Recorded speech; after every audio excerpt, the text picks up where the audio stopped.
வணக்கம். நினைத்தாலே இனிக்கும் நிகழ்ச்சியில் உங்களை சந்திப்பதில் மகிழ்ச்சி. எத்தனை ரசிகர்கள்! எல்லோராலும் வந்து கலந்து கொள்ள முடியாது. ஆனாலும் வந்து நிகழ்ச்சியை சிறப்பிப்பவர்கள் ஏராளமானவர்கள் இருக்கிறார்கள். அவர்களை வரவேற்போம். நீங்களும் கூட நிகழ்ச்சியிலே வெள்ளிக்கிழமைகளில் கலந்து கொள்ளலாம். எப்படி கலந்து கொள்ள வேண்டும், எப்போது கலையகம் வர வேண்டும் என்கின்ற விடயத்தை நீங்கள் வாட்ஸ்அப் வாயிலாக எங்களுடைய தயாரிப்பாளரிடம் கேட்டு தெரிந்து கொள்ளலாம். இன்று ஒரு அதிதி வந்திருக்கிறார். யட்டியாந்தோட்டையிலிருந்து வந்திருக்கிறார். பார்த்தீர்களா எத்தனை தொலைவு! அந்த தொலைவு இந்த நேசத்தை மிஞ்சி விட்டது. அதனால்தான் தேடி வந்திருக்கிறார். அவர் திருமதி அழகன் சூரிய புத்திரி, எங்களுடைய நினைத்தாலே நிற்கும் நிகழ்ச்சியின் பரம ரசிகை என்று சொல்கிறார். வணக்கம் அம்மா. வணக்கம். நலந்தானே? ரொம்ப தொலைவிலிருந்து வந்திருக்கிறீர்கள். கொழும்பு எப்படி இருக்கிறது? கொழும்பு பரவாயில்லை. கொழும்பும் ஒரு மலையகத்தை போல குளிர்ச்சியாக இருக்கிறது அதிகமாக, இல்லையா?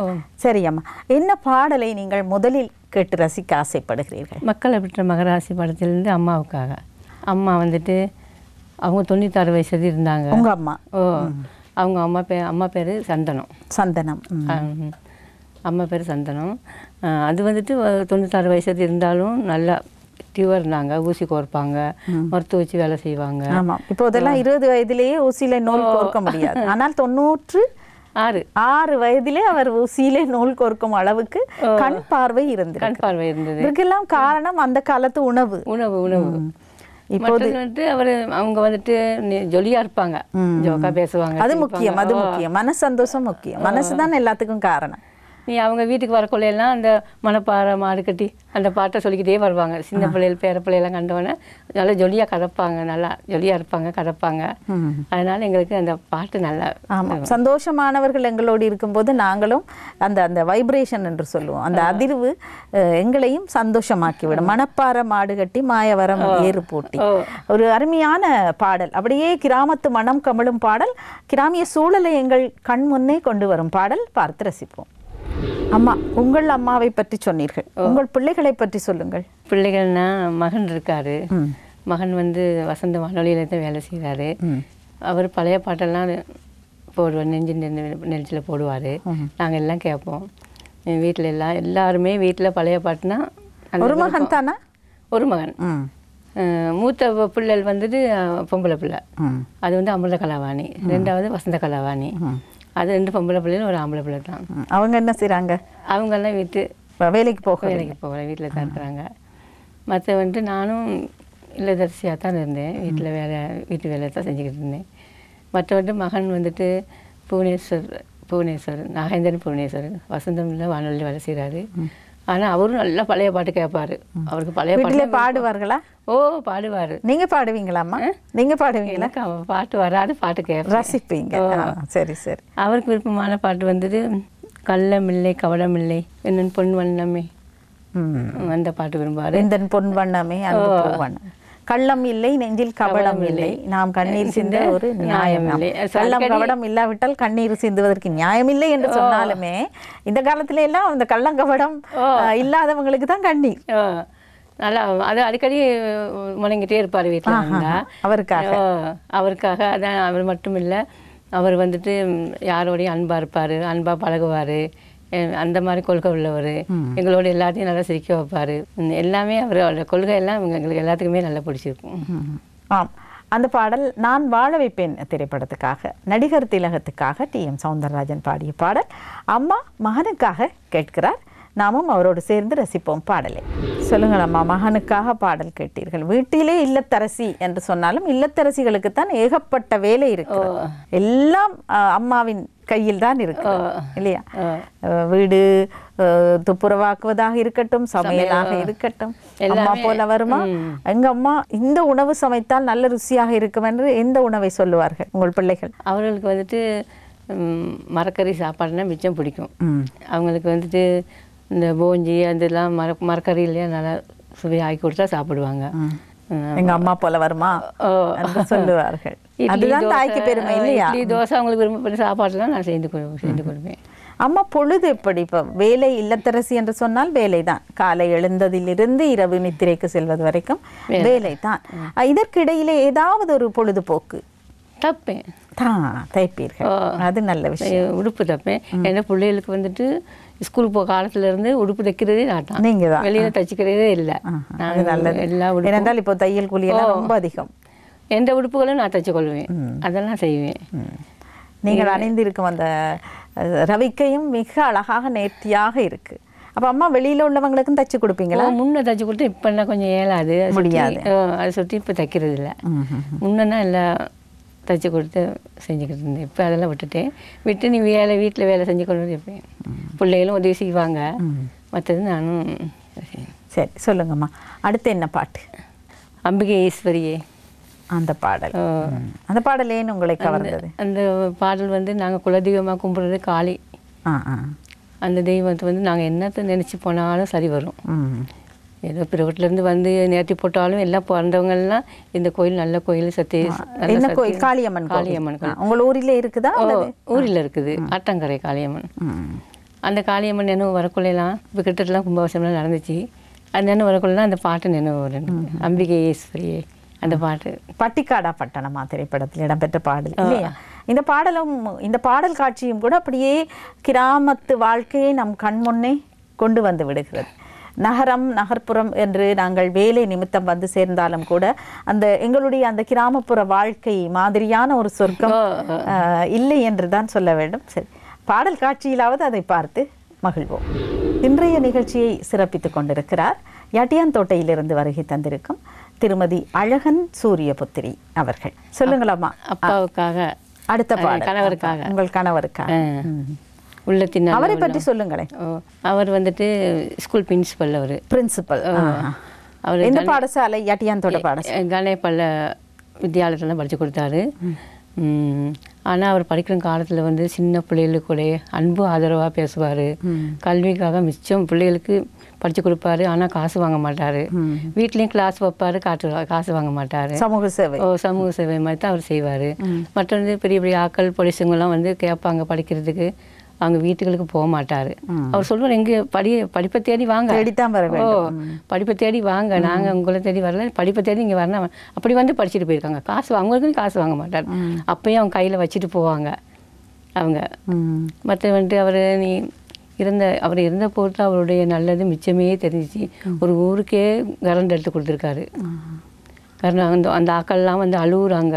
நாங்கள் கிடந்தாங்க இருட்டில் இருந்தவங்களுக்கே எங்களுக்கு இந்த மாதிரி நீங்கள் வெளிச்சம் தந்தீங்க அப்படின்னு சொல்லி மிச்சம் சந்தோஷப்படும். சின்ன சின்ன குழந்தைகள்லாம் வந்து அழுதுச்சு. சரி, நீங்கள் எங்களுக்கு இப்படி படித்து கொடுத்தீங்க, அப்படி படித்து கொடுத்தீங்க, உங்களை விட்டு நீங்கள் இப்படி நாங்கள் இருக்கிறதுன்னு சொல்லி சின்ன குழந்தைங்க டீச்சர்மார் எல்லாமே அழுந்தாங்க. இப்படி ஜனம் மக்கள் தேடி வச்சிருக்காங்க. எவ்வளவு காலம் இருக்கும்? அவர் இப்போ 6 வருஷம் இருக்கும். எப்போதும் எங்கள் நினைவில் நிற்கும் உறவு. அதனால அவருக்காக அந்த பாட்டு. என்ன பாட்டு? உள்ளத்தின் நல்ல உள்ளம் உறங்காது. அது வந்து அந்த நீங்கள் சொன்னீர்கள் அவர் நிறைய ஒரு பரோபகாரி என்று சொன்னீர்.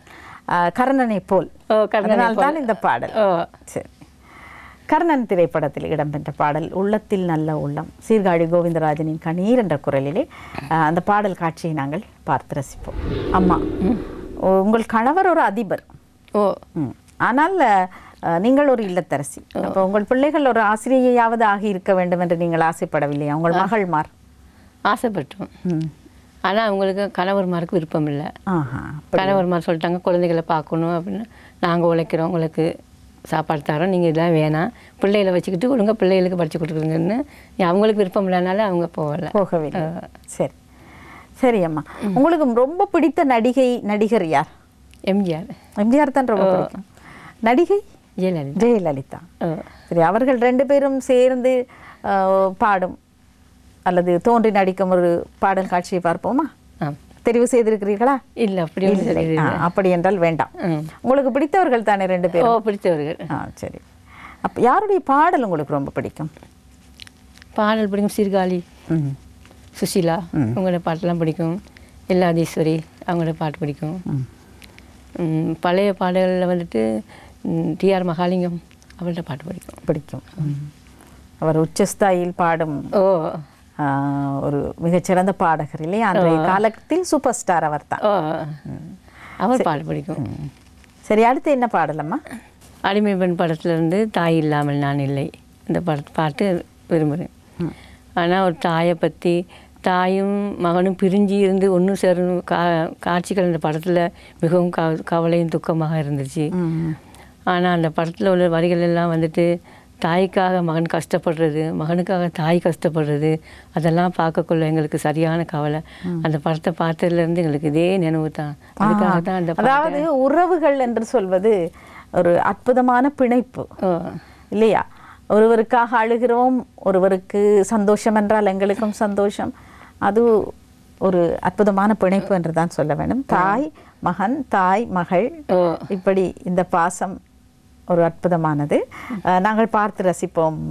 திருமதி அழகன் சூரியபுத்திரி அவர்களுடைய விருப்பமாக வருகிறது பாடல், பார்த்து ரசிப்போம். உங்களுடைய பெயர் சூரியபுத்திரி, மிக அழகான பெயர்.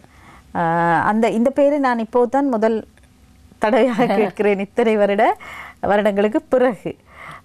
பொதுவாக இந்த மாதிரியான பெயர்களை புனை பெயராக வைத்துக் கொள்வார்கள் எழுத்தாளர்கள், கவிஞர்கள், இவர்களெல்லாம் புனை பெயராக வைத்துக் கொள்வார்கள். உங்களுக்கு இந்த பெயர் பிடித்திருக்கிறதா? பிடித்திருக்குது. யார் உங்களுக்கு அப்பாவா இந்த பெயர் வச்சார் அந்த காலத்தில்? அந்த உங்களோட அப்பா அம்மாவை பற்றி சொல்லுங்களேன். அப்பா அம்மா வந்துட்டு மிச்சம் இந்த மாதிரி மருத்துவ வச்சு எல்லாம் செஞ்சாங்க. அம்மாவுக்கு மருத்துவ வச்சு என்ன கை மருத்துவம்? மருத்துவ வச்சுன்னா இந்த பாபா இந்த பிரசவம் செய்வாங்க. அந்த காலத்துல எல்லாம் ஹாஸ்பிட்டலுக்கு போகாம மிச்சம் கஷ்டத்துல இருப்பாங்க தானே, அது அவங்களுக்கெல்லாம் போயிட்டு நாங்கள் அதை படங்களில் தான் பார்ப்போம். முன்ன அப்படி செஞ்சாங்க, வைத்தியம்லாம் செஞ்சாங்க. அம்மா அன்பா இருந்தாங்க, எல்லாத்தோடையும் அன்பா இருந்தாங்க. நல்லா அவர் அந்த ஊருக்கே தேவையான ஒருவராக, முக்கியமான ஒருவராக இருந்திருப்பார். அம்மா அப்பாவும் அப்பா நல்லா அன்பா இருப்பாரு. அப்பா என்னவாக இருந்தார்? அப்பா வந்து அந்த காலத்தில் ஒரு தோட்டத்தில் கண்காணியாக இருந்தார். நாங்கள் அந்த காலத்தில் கொஞ்சம் வறுமையாக தான் இருந்தோம். வறுமையாக இருந்தால் கொஞ்சம் கொஞ்சமாக முன்னேறி ஒரு நல்ல நிலைமைக்கு வந்திருக்கோம். தோட்டத்துக்கு கண்காணியாக இருந்தார். இருக்கும் காலத்துலேயும் பிள்ளைகள் மேலே கண்காணிமார் நன்றாக இருப்பார்களே. கண்காணிமார் நல்லா இருப்பாங்க. எங்கள் சகோதரமாரெல்லாம் வந்து எங்களுக்கு 9 பேர். 9 உங்களோடு பிறந்தவங்க. நான் தான் கடைசி, கடைக்குட்டி, கடைசி. அப்போ ஒரு அழகான குடும்பம். அங்கத்தவர்கள் கூடுகின்ற போது அந்த குடும்பத்திலே மகிழ்ச்சி இரட்டிப்பாகிவிடும். உங்களுக்கு மூத்தவர்கள் எத்தனை ஆண் சகோதரர்கள், எத்தனை பெண் சகோதரிகள்? 6 பேர். ஆண் பெண்கள் வந்து 2, எங்களோட இன்னொரு சேர்த்து 3.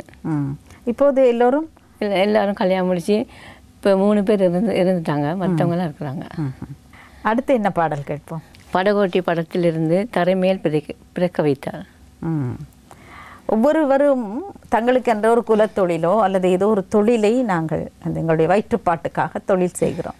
அந்த தொழிலே என்னென்ன பிரச்சனைகள் இருக்கிறது என்பதையெல்லாம் சில பாடல்கள் மூலமாகத்தான் நாங்கள் தெரிந்து கொள்கிறோம். அதாவது ஒருவருடைய தொழிலிலே இருக்கின்ற பிரச்சனை அவருக்கு தான் தெரியும். இந்த மாதிரியான பாடல்கள் நமக்கு எல்லாவற்றையும் படம் பிடித்து காட்டுகிறது. அந்த மாதிரி தரைமேல் பிறக்க வைத்தான், எங்களை தண்ணீரில் மிதக்க வைத்தான் என்கின்ற அருமையான வாலியின் வரிகள் மக்கள் திலகத்துக்காக பார்த்து ரசிப்போம். எங்களுடைய நிகழ்ச்சி உங்களுக்கு ரொம்ப பிடிக்கும். இந்த நிகழ்ச்சி ஆரம்பிக்கும் முன்னமே நீங்கள் சொன்னீர்கள் நிகழ்ச்சி ரொம்ப பிடிக்கும். ஏன் உங்களுக்கு இந்த நிகழ்ச்சி உங்களை கவர்ந்த பழைய பாடல்கள் என்பதால் ரொம்ப பிடிக்கும் இல்லையா? இந்த நிகழ்ச்சி ஆரம்பிக்கும் காலத்திலேயே பார்க்க தொடங்கிட்டீங்களா? அந்த காலத்துலேருந்து நான் பழைய பாட்டை தான் விரும்பி கேட்குறது. அதாவது உங்களுக்கு இந்த 9 மணி முதல் 10 மணி வரைக்கும் நேரம் இருக்கு. சமையலெல்லாம் முடித்து விடுவீங்க. முடிச்சுட்டு பழைய பாட்டு தான் மிச்சமே கேட்குறது. அப்படியே ரிலாக்ஸாக இருக்கு இல்லையா? அந்த சில நினைவுகளை உங்களுக்கு மீட்டு தரும் இல்லையா சில பாடல்கள்? அந்த காலத்தில் நடந்த சோகமானதோ அல்லது சுகமானதோ நினைவுகள் நீங்கள் சில பாடல்களை கேட்கும் போது உங்களுக்கு வந்துவிடும். சரி, அடுத்து என்ன பாடல் கேட்போம்? அத்தைமடி மெத்தையடி. கற்பகம் திரைப்படத்தில் KR விஜயாவுக்காக பி. சுசீலா பாடிய பாடல் அத்தைமடி மெத்தையடி. சொல்லுங்கள். நாங்கள் கல்யாணம் கட்டின புதுசில் நாங்கள் அவங்க அத்தை வீட்டுக்கு போனோம். அவங்க அத்தைக்கு எப்படியும் 45 வயசு இருக்கும். அப்போ அவங்க அதாவது கணவருடைய அத்தை அவங்க நல்லா பாடுவாங்க. பாடினா நல்லா அவங்களோட குரல் வந்து சுஷிலா மாதிரி நல்ல வயசு அப்படி இருக்கும். அப்போ அவர் சொன்னால் எங்கள் அத்தை நல்லா பாடுவாங்க. நாங்கள் அவங்க வீட்டுக்கு தான் நாங்கள் போய்கிட்டு இருக்கோம். பஸ்ஸில் இறங்கி தூரம் நடந்து போயிட்டு. சுமார் எத்தனை வருஷங்களுக்கு முந்தி? இப்போ ஒரு 25 வருஷத்துக்கு முதல்ல. அப்போ நாங்கள் போனோம். போய்கிட்டு இருக்க நேரத்தில் அவங்க வீட்டுக்கு போயிட்டோம். போன பிற்பாடு அத்தையெல்லாம் கண்டு ஓடி வந்து வாங்க மிச்ச நாளைக்கு பிறகு வந்திருக்கீங்கன்னு சொல்லி எல்லாம் இது பண்ணி உட்கார வச்சுருந்தாங்க. அப்போ இவர் சொன்னார், இல்லைன்னா நீங்கள் பாட்டை படிங்க, அத்தைமடி மெத்தையடி பாட்டு நீங்கள் படிங்க, நீங்கள் நீங்கள் நல்லா பாடுங்க தானே, இது கேட்டுக்கிட்டே இருக்க படிக்கணும்னு நீங்கள் பாடிங்கன்னு. அப்போ அந்த பாட்டை படித்தாங்க. கேட்க எங்களுக்கு அவ்வளவு இனி வர அந்த பாட்டு வரக்குள்ளே அவங்க நினைவு வருங்கள் வருங்க. இருக்கிறாரா? இருக்கிறாங்க இன்னும். இப்போ அவரும் நிகழ்ச்சியை பார்த்து கொண்டு. சரி, கற்பகம் திரைப்படத்தில் இடம்பெற்ற அத்தை மடி மெத்தையடி என்ற பாடலை பார்த்து ரசிப்போம். இப்போது உறவுகள் புதிதாக வந்து கொண்டிருக்கும் இல்லையா? அம்மா, அப்பா, தாத்தா, பாட்டி, இவர்களுக்கு பிறகு அப்படியே மகன், மகள், பேரன், பேத்தி என்றெல்லாம் இருக்கும். உங்களுடைய அந்த புதிதாக வந்த உறவுகளை பற்றி சொல்லுங்களேன். மகன் இருந்தால் மருமகள் வருவாள் புதிதாக, மகள் இருந்தால் மருமகன் வருவார் புதிதாக. உங்களுடைய இந்த புதிய உறவுகள் நிச்சயமாக மகிழ்ச்சி தரும் உறவுகள் தான். அவர்களை பற்றியும் சொல்லுங்கள். மருமன் 2 பேருமே நல்லவங்க தான். என்ன ஒரு தாய் மாதிரி தான் அவங்க மதித்து என்னை நல்லா பார்ப்பாங்க. என்னை எல்லாமே அவங்களோட இது நல்லம் எல்லாமே நல்லா பார்ப்பாங்க. என்னைய வேண்டியதெல்லாம் வாங்கி கொடுப்பாங்க. என்னை வந்துட்டு ஒரு மாமியாராக நினைக்க மாட்டாங்க, ஒரு அம்மாவாக தான் நினச்சி என்னோட பழகுவாங்க. ஜோக்காகவும் இருப்பாங்க. சந்தோஷமாக எல்லாம் ஒரு குடும்பமாக தான் இருக்கக்குள்ள நாங்கள் எல்லாம் சந்தோஷமாக கூட்டு குடும்பம் தான் மகிழ்ச்சியானது. பேரப்பிள்ளைகள் தான் இந்த மகாதேவி படத்தில் இருந்து இந்த அவர்களுக்காக பாட பேரப்பிள்ளைகள். 2 பிள்ளைங்க, 2 பேர் மகள்மார்கள் 2க்கும் ஆண் பிள்ளை 1 பெண் பிள்ளை 1. அவங்க வந்துட்டு நாங்கள்லாம் பழைய பாட்டு கேட்கறதுனால அவங்களுக்கும் விருப்பம். அப்போ அவங்க தாத்தா இருக்கிற காலத்தில் வந்துட்டு இந்த பாட்டு படிப்பார் அடிக்கடி. பிள்ளைகளை வச்சுக்கிட்டு எங்களை வச்சு அப்போ நாங்கள் சொல்லுவோம் இந்த மாதிரி எங்களை வச்சு படித்தார், இந்த பிள்ளைகளை வச்சு தாளாட்டுவார். அந்த கேட்டு இதுகளும் அந்த பாட்டுக்கு சரியாக விருப்பம். மகாதேவி திரைப்படத்தில் என்ன பாடல்? மகாதேவி படத்துலேருந்து சிங்கார புன்னகை படத்தை விரும்பி கேட்கும். சரி, அவர் தன்னுடைய பேர குழந்தைகளுக்காக சிங்கார புன்னகை கண்ணார கண்டாலே சங்கீத வீணையும் எதுக்கம்மா இல்லையா? குழல் இனிது யாழ் இனிது என்பர் தம் மக்கள் மழலை சொல் கேளாதவரா. அதைத்தான் இந்த பாடல் வரியும் ஞாபகப்படுத்துகிறது.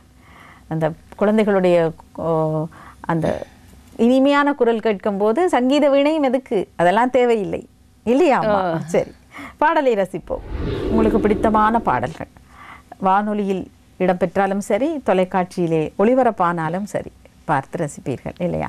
உங்களுடைய பொழுது அதிலே மகிழ்ச்சியாக கரைக்கிறது. பொதுவாக மனம் என்பது மகிழ்ச்சியாக இருக்க வேண்டும். மனசுக்குள் நாங்கள் சுமைகளை எல்லாம் சேர்க்கின்ற போது அது எங்களுக்கு துன்பமாகி விடுகிறது. அப்போ அந்த மாதிரி உங்களை ரசிக்க வைக்கிற இன்னும் ஒரு பாடலை நாங்கள் இப்போது பார்த்து ரசிப்போம். என்ன பாடல்? அமுதை பொழியும் நிலவே. அந்த பாட்டு வந்துட்டு எங்களோட கணவர் நல்லா பாடுவார், அழகாக பாடுவார். அடிக்கடி அந்த பாட்டையே தான் படிச்சுக்கிட்டு இருப்பார். இப்போ அதனால அந்த பாட்டு போகிற நேரமும் அவர் அந்த நினைவு வரக்குள்ள அந்த பாட்டு எங்களுக்கு நினைவு வரும். அந்த பாட்டு இவர் படிச்சுக்கிட்டே இருக்கிறனால எங்களுக்கு அந்த நினைவு வரும். ஜமுனா தான் அந்த பாடல் காட்சியில் தோன்றுகிறார். அதனால் இந்த பாட்டை நாங்கள் சில திரைப்படங்கள் எங்களுக்கு சில புதுமையை காட்டும், வித்தியாசமான கதை அமைப்பை காட்டும். சமூக திரைப்படங்களாக, சமூக சித்திரங்களாக இருக்கட்டும், அது வாழ்வியல் முறைகளையும் காட்டுவதோடு சில சுவாரஸ்யங்களும் அதிலே இணைந்து கொள்ளும். அந்த மாதிரியான ஒரு திரைப்படம் தான் இந்த திரைப்படம். நாங்கள் பாடலை பார்த்து ரசிப்போம். இன்று எங்கள் நிகழ்ச்சியை சிறப்பிக்க வருகை தந்திருக்கும் திருமதி அழகன் சூரியபுத்திரி அவர்களுக்கு நாங்கள் இந்த அன்பளிப்பினை வழங்குகிறோம். வழமையாக எங்களுடைய அதிதிகளுக்கு நாங்கள் அன்பளிப்பு வழங்கி அவர்களை கௌரவிக்கிறோம். அந்த வகையில் இன்றும் இந்த அன்பளிப்பை எங்களுக்கு எங்களுடைய அதிதிகளுக்காக தந்திருக்கிறார்கள் ஹேமாஸ் நிறுவனத்தினர். ஹேமாஸ் நிறுவனத்தின் விவ்யா தயாரிப்பு. இவை சரும பராமரிப்புக்கான அழகு சாதனங்கள். 7000 ரூபாய் பெறுமதியான இந்த பரிசு பொதியை நாங்கள் எங்கள் அதிதிக்கு வழங்குகிறோம்.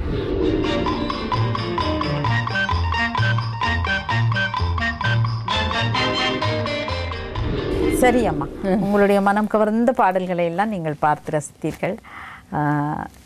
நாங்கள் மீண்டும் சந்திப்போம். நன்றி, வணக்கம். இன்றைய எங்களுடைய நினைத்தாலே இனிக்கும் நிகழ்ச்சியை சிறப்பித்து விடைபெறுகிறார் யட்டியாந்தோட்டையிலிருந்து வருகை தந்த எங்களுடைய நிகழ்ச்சியின் அபிமான நேயர் அவர் திருமதி அழகன் சூரியபுத்திரி. அவருக்கு எங்களுடைய வாழ்த்துக்களை கூறுகிறோம். மீண்டும் நாங்கள் சந்திப்போம் இன்னும் ஒரு அதிதியோடு வெள்ளிக்கிழமை. இப்போது விடைபெறுகிறோம். நன்றி, வணக்கம்.